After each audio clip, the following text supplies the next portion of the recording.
J'ai vécu seul, sans personne avec qui parler véritablement. Jusqu'à une panne dans le désert du Sahara il y a 6 ans.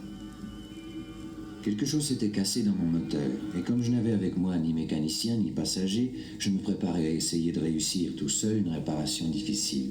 C'était pour moi une question de vie ou de mort. J'avais à peine de l'eau à boire pour 8 jours. Le premier soir, je me suis donc endormi sur le sable, à 1000 milles de toute terre habitée. J'étais bien plus isolé qu'un naufragé sur un radeau au milieu de l'océan. Alors vous imaginez ma surprise au lever du jour, quand une drôle de petite voix m'a réveillé. S'il vous plaît, dessine-moi un mouton. Hein? Dessine-moi un mouton. J'ai sauté sur mes pieds comme si j'avais été frappé par la foudre. J'ai bien frotté mes yeux, j'ai bien regardé. Et j'ai vu un petit bonhomme tout à fait extraordinaire, qui me considérait gravement.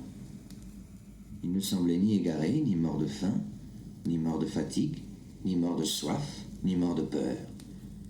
Il n'avait en rien l'apparence d'un enfant perdu au milieu du désert, à 1000 milles de toute région habitée. Mais qu'est-ce que tu fais là? S'il vous plaît, dessine-moi un mouton. Quand le mystère est trop impressionnant, on n'ose pas désobéir. Aussi absurde que cela me sembla, je sortis de ma poche une feuille de papier, un stylographe, et je dessinai. Il regarda attentivement. Non, celui-là est déjà très malade. Fais-en un autre. Je dessinai un autre mouton. Tu vois bien, ce n'est pas un mouton, c'est un bélier, il a des cornes. Je refis donc encore mon dessin. Celui-là est trop vieux. Je veux un mouton qui vive longtemps. J'avais hâte de commencer le démontage de mon moteur. Je griffonnai une caisse avec 3 trous d'aération et lançai « Ça, c'est la caisse. Le mouton que tu veux est dedans. » C'est tout à fait comme ça que je le voulais. Crois-tu qu'il faille beaucoup d'herbe à ce mouton? Pourquoi? Parce que chez moi, c'est tout petit. Ça suffira sûrement. Je t'ai donné un tout petit mouton.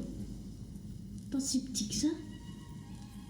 Tiens, il s'est endormi. Et c'est ainsi que je fis la connaissance du petit prince.